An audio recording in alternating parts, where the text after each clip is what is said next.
Welcome back to Dash Explore. I'm Sarah, and today we are talking about winter travel, specifically how to pack your family for winter weather. Now, I'm not talking about packing for an Arctic adventure vacation, although you should try it because we did go to Iceland and it was amazing.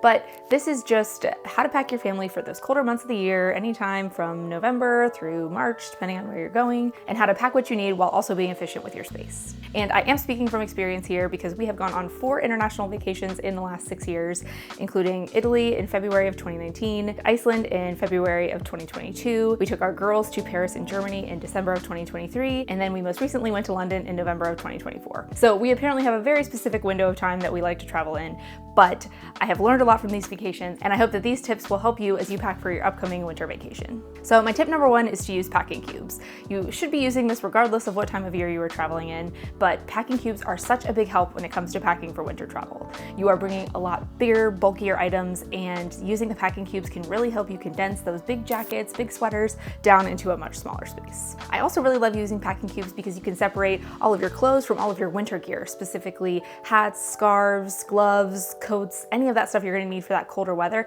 You can keep that in its own packing cube so it's easy to find when you need it. And again, just like I said, you should be using packing cubes anyway because it is a super easy way to organize your stuff when you're packing, especially if you're packing for a family like we are. Everybody has their own color and it just makes finding what you need when you need it much easier. And one last note on packing cubes, you might not feel like investing in those just yet, but something else that you can use instead is to use Ziploc bags, especially for those big bulky items like coats, sweaters. You can put them in the Ziploc bag and kind of press the air out and zip them shut, and that will save you a little bit on space and also help you keep organized. And now moving on to tip number 2, and that is to pack in layers.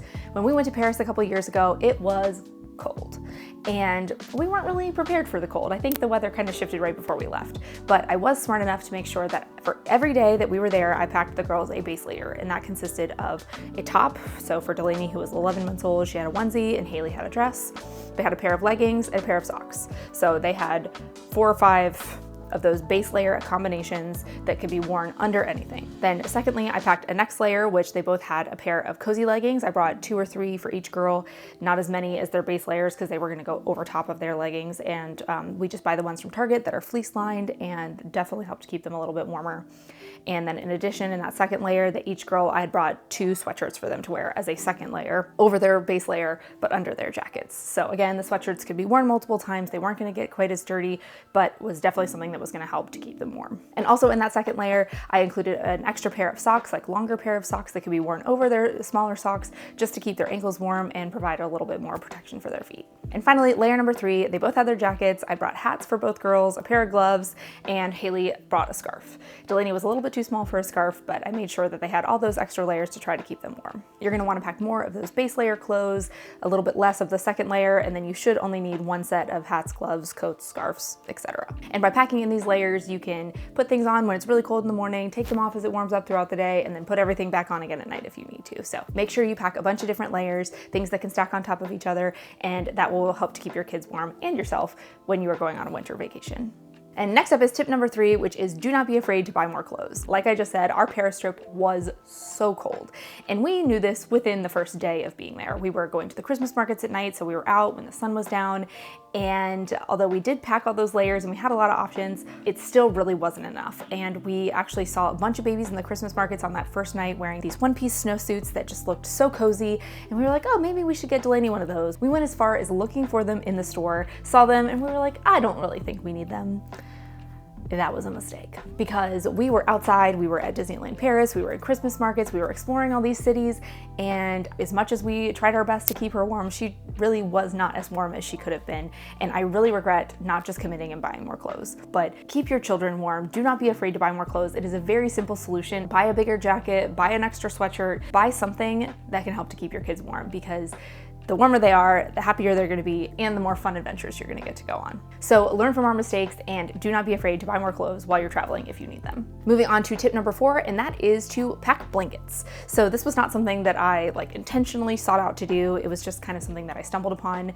Going into our trip, maybe a month or 2 before we left for Paris, I walked into Target, and in the Target dollar spot were these small little fleece blankets. They were $5. They were packed down really small, and I thought, this might be an easy thing to throw in, especially Haley's backpack, something that's light that she can carry, but she can use it on the plane, or we can put it, in the stroller while we're walking around.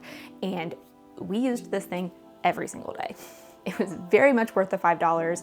Like I said, it was very easy for Haley to carry and not have to shove it in any of our luggage. She had brought a backpack on the plane, so to put it in her backpack was not a big deal. We tucked it in the stroller, we tucked it around Delaney when we were baby wearing her. It got a lot of use out of it, and for $5, it was totally worth it. So if you are going somewhere where you're gonna be outside a lot and it's gonna be really chilly, consider bringing some kind of blanket that can pack down. I'm sure they sell all kinds of travel blankets and things, but it was something that we felt was very worth it and is an easy way for you to keep your kids warm, especially when you're outside for a long time. All right, and then moving into my last tip number 5, and that is to look into doing laundry on your trip.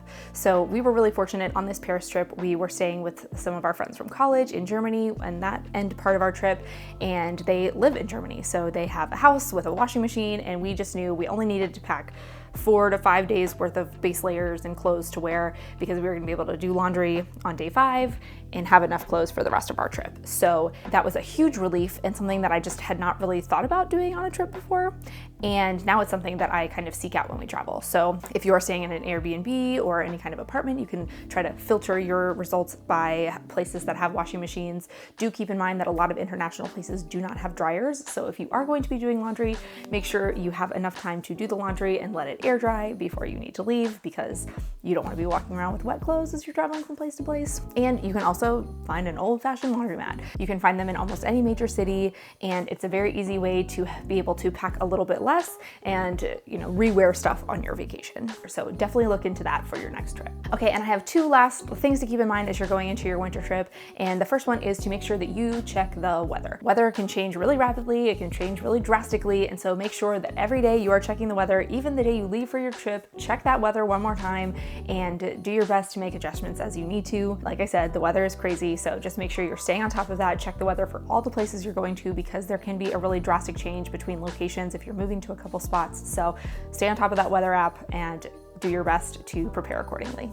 And finally, learn to lean into the winter travel. So many amazing adventures can be had during those winter months, and although it can feel a little intimidating, especially I can say from experience, going into Iceland in February of 2022, I thought we were absolutely insane to be going there in a winter month, but we did invest a little bit. We got winter jackets, we made sure we had nice quality things that were gonna keep us warm, and we had the adventure of a lifetime. So just because it's a winter month doesn't mean you're gonna be stuck inside, and if you really embrace the cold, make sure you're prepared, pack those layers, do what you need to stay warm. You're gonna have an amazing adventure. So lean into that winter weather and know that you're gonna have an awesome time.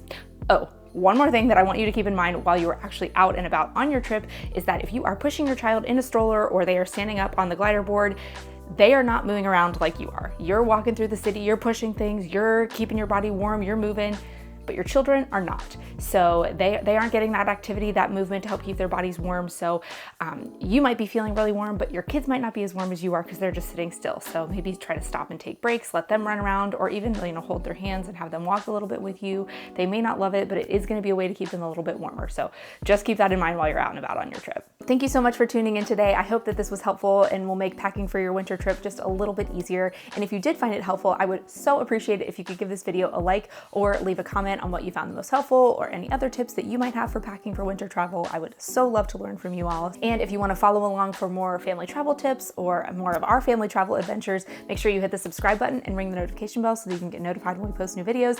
And you can head over to Instagram and follow us at @Explore. Thank you so much for watching today, and we will catch you in the next one.